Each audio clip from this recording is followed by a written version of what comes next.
સાંખીયોગી ભાઈ આ પ્રસંગ ઉજવવાનું એને નક્કી કર્યું અને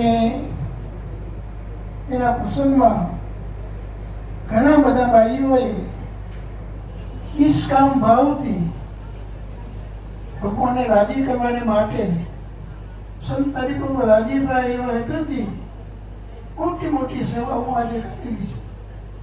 ધન્યવાદ છે. આ પુરુષોત્તમ માસ કહેવાય. અધિક માસ પણ કઈ કે છે આ પણ પુરુષોત્તમ માસ છે.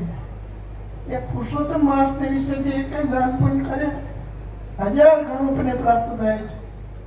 એના ઉપર ભગવાનની પણ મોટી કૃપા થાય છે અને ભવિષ્યમાં એને પણ કોઈ દિવસ આવું સુખ દુઃખ નથી આવતું, કારણ કે ભગવાનની જેના ઉપર કૃપા દૃષ્ટિ થયેલી હોય એ હંમેશા સુખી રહે અને ભગવાનનું હંમેશા એને સ્મરણ વિશેષ પણ થતું રહે. આજે તમે વિચાર કરો, સાદી જિંદગી શાસન છોડી કરીને ત્યાં આશ્રમમાં સાંકેતિકનું ધારણ કરીને એ ગામોમાં સાંકેતિક બહેનો ખૂબ ભજન ભક્તિ કરે છે અને સત્સંગી બાળાઓને સત્સંગી બહેનોને ખૂબ સંસ્કારનું સિંચન કરે છે. એટલે આપણો આ સંસ્કાર આપણો આ સત્સંગ છે ખૂબ ઉજળો રહેલો છે. સંતો પણ ખૂબ દાખલાઓ કરે છે. એની કારણે આજે જુવાન બાળકોમાં ખૂબ સારા સંસ્કારો સિંચન રહે છે અને આજે હરિભક્તો પણ ખૂબ ખૂબ રાજી છે કે બે પગમાં આની કોઈ બાજુ સંત અને એક બાજુ સાંખ્યોગી બહેનોમાં સાંખ્યોગી બહેનો ખૂબ મહેનત કરી સત્સંગ કરાવે છે અને સંતો પણ રસ્તાની ભક્તોને ખૂબ સારો સત્સંગ કરાવે છે. તો એને કારણે કચ્છનો સત્સંગ એકદમ ફૂલો ફાલો રહ્યો છે અને હંમેશા હરિભક્તો પણ સંતના વચન વિશે વિશ્વાસ રાખી કરીને જે કંઈ પણ કાર્યક્રમ હોય એમાં સાથે રહે છે. બધા હરિભક્તો કોઈ કે નાનો પ્રસંગ હોય તો પણ આપણે કાગળ લખીએ એ સમાચાર મૂકીએ એટલે તરત હાજર થઈ કરીને આ પ્રસંગ એનું એક જ કારણ છે કે આપણો સત્સંગ એક તંત્રને જોડાયેલો છે. એટલે એને કારણે આ સત્સંગ સારી રીતે ઉજવો રહેલો છે.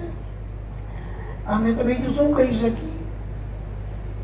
હરિભક્તો ઉપર પણ ભગવાનની ખૂબ કૃપા દૃષ્ટિ છે. આર્થિક સ્થિતિ ભગવાન ખૂબ સુખ્યા રાખ્યા છે અને આજે તમે જુઓ તો સત્સંગી હરિભક્તોને કારણે આજે ભુજ મંદિર કેવા કેવા કાર્ય કરી રહેલ છે. એનું કારણ પણ એક જ છે કે હરિભક્તોને ભગવાને સુખ્યા કર્યા છે. એને કારણે એવા મોટા મોટા કાર્ય આ મંદિર તરફથી થાય છે. તો વિશેષમાં આપણા મહિલા મંડળના સાંકેતિક બેન શાનભાઈ એને ભગવાને આટલી બધી ખૂબ સારી શક્તિ આપી છે અને ખૂબ સત્સંગની પ્રવૃત્તિ કરી રહેલા છે.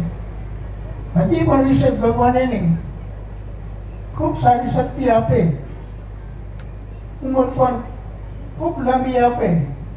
જેટલી જેટલી લાંબી ઉંમર હશે તેટલો સત્સંગનો વિકાસ વધારે થશે.